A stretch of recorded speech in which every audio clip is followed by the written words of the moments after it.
Hello everyone. Thanks very much for joining me for this particular session, part of the Azure Back to School initiative. The goal on this session is to introduce you to the Azure DevOps tooling and some best practices to deploy your ARM templates. My name is Rendon, and I'm a Microsoft MVP with expertise in Azure and solution architect at Kemp. The intent of this session is to use ARM templates and implement core concepts of modular programming with an emphasis on showing how Azure DevOps can help you on your DevOps journey so that you can apply this in your environment. So we all know that DevOps is a very broad topic and you have lots of choices when it comes to the tools that you use. So let's take a quick look at the Azure DevOps platform. Azure DevOps is a SaaS platform from Microsoft that will provide you an end-to-end DevOps toolchain for you to develop and deploy your software. Azure DevOps also integrates with the most leading tools on the market, and it is indeed a great option for orchestrating your deployments.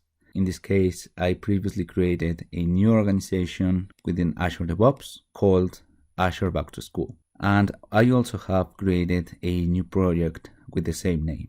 Previous to this session, I have installed the core components needed to complete this deployment using Azure DevOps and ARM templates.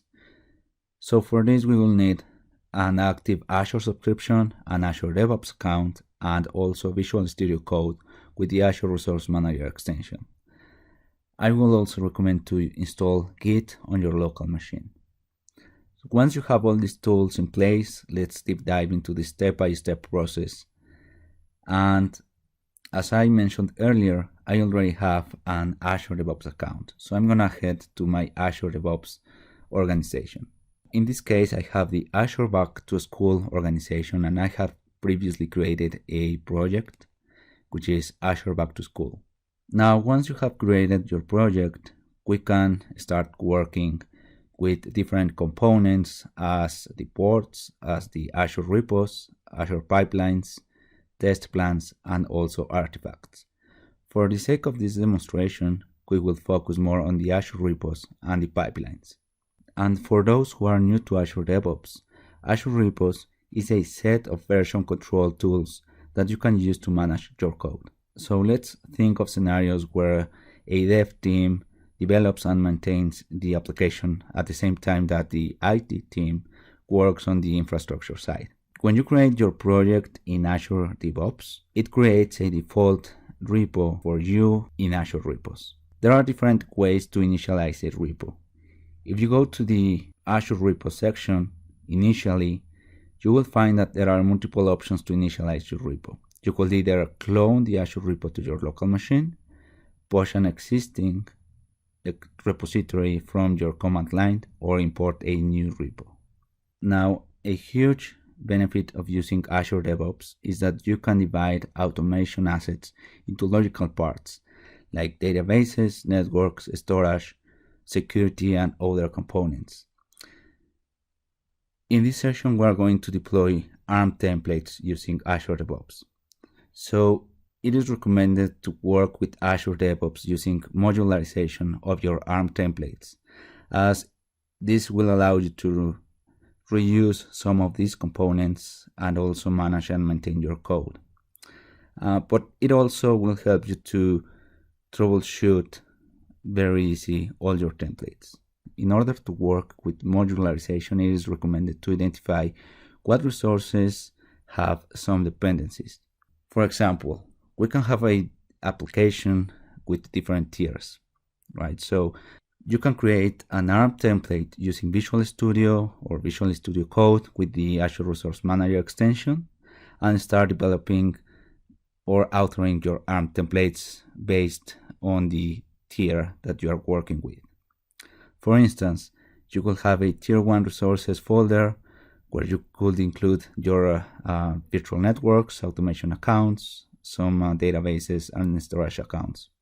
We could also have a Tier 2 where you could include the application management components, and a Tier 3 which will be the application code.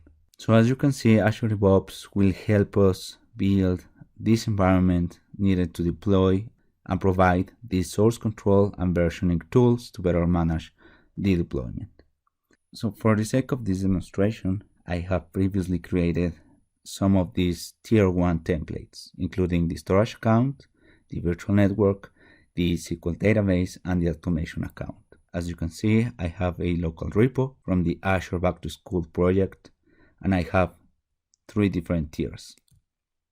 Now, for each of these tiers, I have different resources such as the automation account, the SQL server with the database, the storage account, and the VNet. Just for the sake of time, I previously published the repo to my project. So once you have all your ARM templates ready, then commit the code and push to the Azure repo. You should be able to go to the Azure DevOps, and under the files of the Azure repo, you should be able to see your folder structure. Great, so now that we have some infrastructure, we are gonna build it.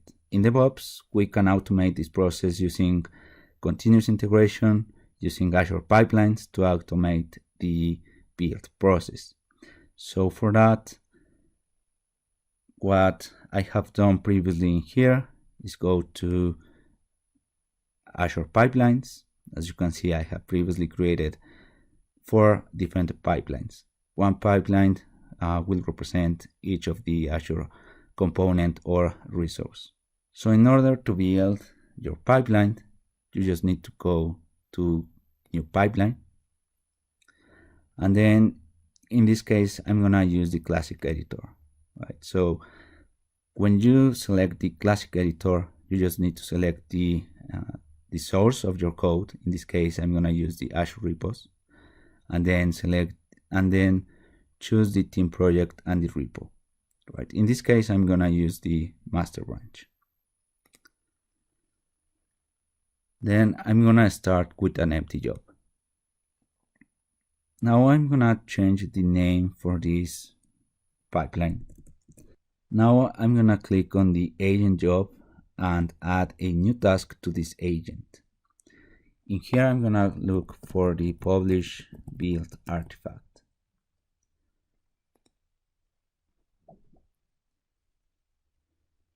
Then click on add. And this will add a new artifact for this agent. So I'm gonna select this artifact, and in here you just need to provide a display name and the path to publish this artifact. So in this case, the path to publish will be the folder where template file is located. So in this case, I'm gonna select the folder for the automation account and click OK. Now I'm gonna click on save and queue, and this will trigger the agent job and the tasks.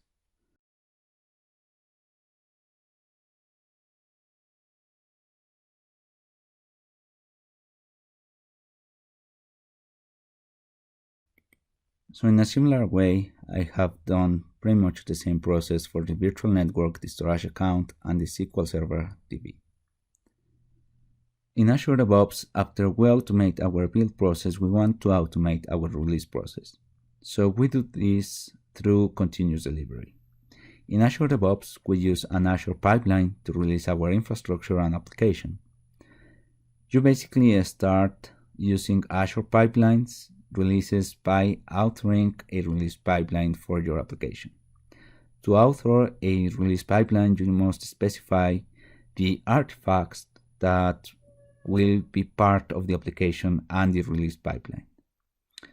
So an artifact, for those who are new to Azure DevOps, an artifact is basically a deployable component of your application. It is typically produced through a continuous integration or a build pipeline like these ones. And then you define the release pipeline using the stages. So I'm gonna go to pipelines, releases, and create a new pipeline. In here, I'm gonna create an empty job. In this case, I'm gonna provide a name for this stage and then rename this pipeline as Azure Back to School. Then I'm gonna add the artifacts the artifacts previously created. So I'm going to click on Add Artifact, and then I'm going to select the build pipeline. So in this case, I'm going to provide the automation account, then click Add. I'm going to also add the rest of the resources. So I'm going to do the same process. I'm going to select now the SQL Server. Let's choose now. Now let's select the storage account.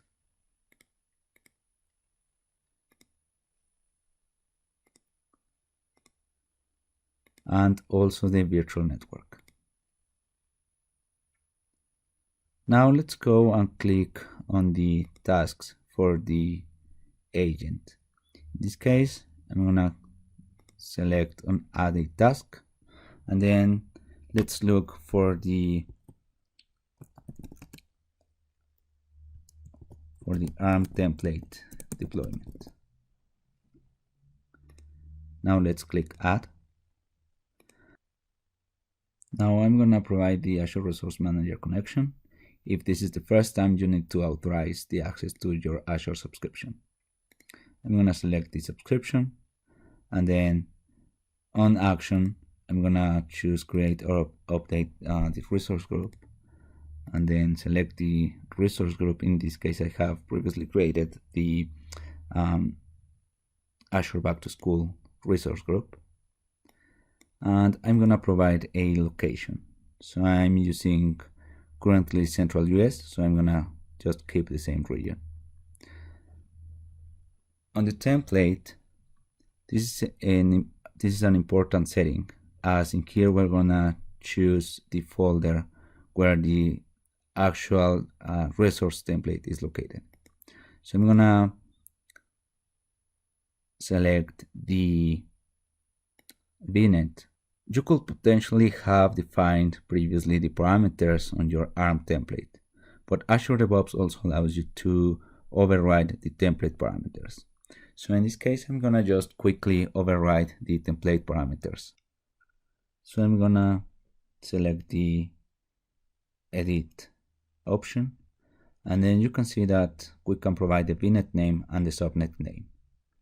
In this case, I'm gonna provide a new name for this VNet. It's gonna be Azure Back to School VNet, and I'm gonna select and I'm gonna provide also a subnet name. This is gonna be the front end subnet.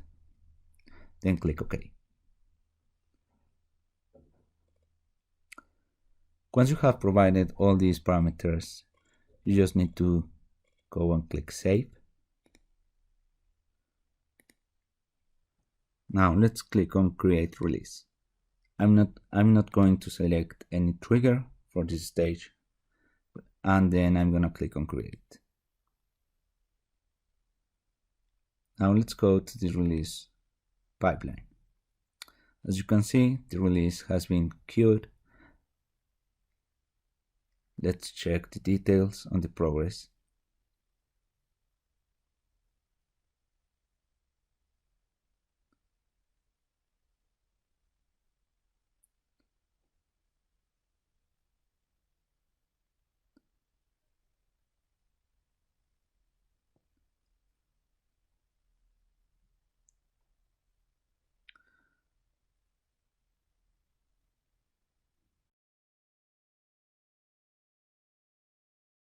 As you can see, the template was successfully deployed.